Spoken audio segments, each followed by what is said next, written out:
The movie starts with a man named Christian, a Norwegian geologist. He was driving back home, and when he arrived, he saw his wife, Idun, fixing the pipes. During lunchtime, he told his family about the new home they were moving into. He went to work later on and had a nice meal with his co-workers, as it was his last day working with them before he moves to Stavanger with his family. While he was packing his stuff, he heard an alarm and went to check what it was. He asked what happened and learned that the groundwater suddenly sank, but there were no other movements besides that. His soon-to-be former boss, Arvid, tells him not to worry as the mountain is completely still and they have everything under control. They were getting ready to leave. All they had to do was pack a few things and leave. But Christian was still worried about the groundwater. It was just so strange and he couldn't take his mind off of it. While they were waiting for their turn to get on the ferry, Christian noticed the mountain beside the road and seemed to suddenly have an epiphany. He drove back to the geology center and left his children in the car for a while to go talk with his former co-workers. He tells them that the problem must not be with the sensors, but with the cables leading there. He tells everyone that groundwater can't disappear just like that. It will find new ways to create new layers, which will then cause friction. If they lost contact and couldn't detect anything, then that could mean that the friction broke the cable they had drilled inside the mountain. So Christian and one of his former co-workers, Jacob, went to check the cables and discovered that they really were broken. The two of them went back to the center, and Christian was frustrated that they couldn't do anything but send out a yellow warning so as not to cause panic throughout the whole city. Christian went back to the car and realized that his children weren't there anymore. He went to the hotel where Idun was working and saw that his kids were there. His daughter, Julia, asked to go back to their house so she could say goodbye to it, while his son, Sondre, stayed at the hotel. At the geology center, Jorg was left alone and was watching a movie when he realized that the sensors were detecting strange data and showing contractions in the rock. He and Margit reported to Arvid what the sensors had detected. Arvid and Jacob decided to go down inside the mountain to check on the sensors. Meanwhile, Christian was still worried, so he called the geology center and learned about what was happening. He went to where he threw his junk and started looking for something. When he found it, he checked the data from previous recorded contractions in Vayant and Randa, where he learned that the contractions indicate an avalanche. In both records, they showed the same thing. He called the geology center again and told Arvid what he had discovered. Just as Arvid and Jacob decided to go up, a sudden quake occurred and Jacob's feet got stuck. Then George and Margit lost contact with them. They also detected that the water table has started falling in several locations, indicating that a tsunami is about to happen. Christian, who was still on the call with them, told Margit to sound the alarm. Margit pulled the tsunami alarm, and the whole city was alerted about the incoming disaster. Moments later, the avalanche happens. Arvid, who went to help Jacob, was hit by a rock and fell to his death. Christian took Julia, and the two of them left for safety. Meanwhile, Eden and her co-worker, Vibeke, alerted all the guests about the incoming tsunami when she realized that Sondre was nowhere to be found. She went to look for Sondre, and one of the guests named Maria urged her husband, Philip, to help Even look for her son. There was a huge traffic on the way, so Christian and Julia decided to abandon their car and run up the hill. He told everyone else to leave their cars and run uphill on foot when their neighbor, Anna, got stuck between two cars. Christian told Julia to go with Anna's husband, Thomas, and their daughter, Teresa, up the hill while he went to help Anna. Seeing as there was no way for them to avoid the tsunami anymore, the two of them decided to lock themselves in a car to keep them at least a little bit safe from the tsunami. The wave engulfed the car, and the two of them lost consciousness.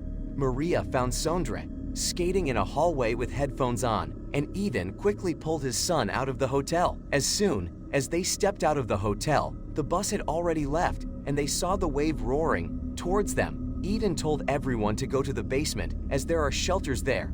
Sondre and Philip got into a room and were waiting for Eden and Maria. Eden managed to get inside the room, but Maria was swept away by the raging waters. Philip screamed for his wife, and Eden had to convince him to close the doors as there was no way Maria would still be alive after what happened. They struggled to close the door due to the water that kept coming in. and when they finally managed to close it, the lights turned off. Christian woke up and was shocked to see Anna's bloody state. He realized that Anna was gone and crawled out of the car. He walked up the hill and looked for Julia among the other survivors. When he saw Julia, he hugged her and silently apologized to Thomas for not being able to save Anna. In the hotel's basement, Eden comforted Philip, who had just lost his wife. Christian was getting worried about Eden and Sondre as the bus Eden told him about still hadn't arrived. He saw a man talking on a phone and went to ask where the call was coming from. The man answered that it was coming from a slope over the city of Geiranger. Christian borrowed the phone and asked whoever was on the other line if a tourist bus had arrived at their spot. He got scared even more when he learned that there had been no tourist bus. He decided to go back to the hotel by himself to check. He told Julia to stay with Thomas for a while and wait for him to come back. In the basement, Eden and Sondre pressed on the door where the water was pouring in and closed it. Eden checked through the vents to see if there was any way they could use to escape, and screamed in frustration when she realized there was none. Then the water started pouring in through the door gaps again. Philip complained about their situation, and Sondre was mad that he wasn't helping them close the door properly. Eden stopped them from arguing, and Philip just told them that they were going to die if they kept on waiting. Meanwhile, Christian rode on the floods through the ruins to get to the hotel. When he got onto a drier land, he started walking until he realized he was standing on the tourist bus. He opened it and jumped inside. He looked at all the dead bodies inside until he saw Vibek's corpse. Realizing Eden and Sondre weren't there, he continued towards the hotel. The room Eden and Sondre were in was already getting filled with water, so they swam towards the vents to have more breathing space. Philip was panicking as he had nothing to hold on to keep him afloat. He started pushing down on Sondre to keep himself up, drowning the boy in the process. Seeing as his son was struggling underwater, Eden had no choice but to push Philip under the water so he'd let go of Sondre. Philip died, and Eden apologized to Sondre for what she had to do. Christian arrived at the hotel, and he called out to Eden and Sondre, looking everywhere to see if they were there. He went to check on the basement but backed away when he saw that it was already filled with water. He continued to look around until he noticed something inside a room. It was the room Sondre was staying in, and his bag was still there. When Christian checked through the bag and realized it was really Sondre's, he assumed the worst and started hitting the window in anger. Sondre and Eden heard it and started knocking on the vent's pipes to call for Christian's attention.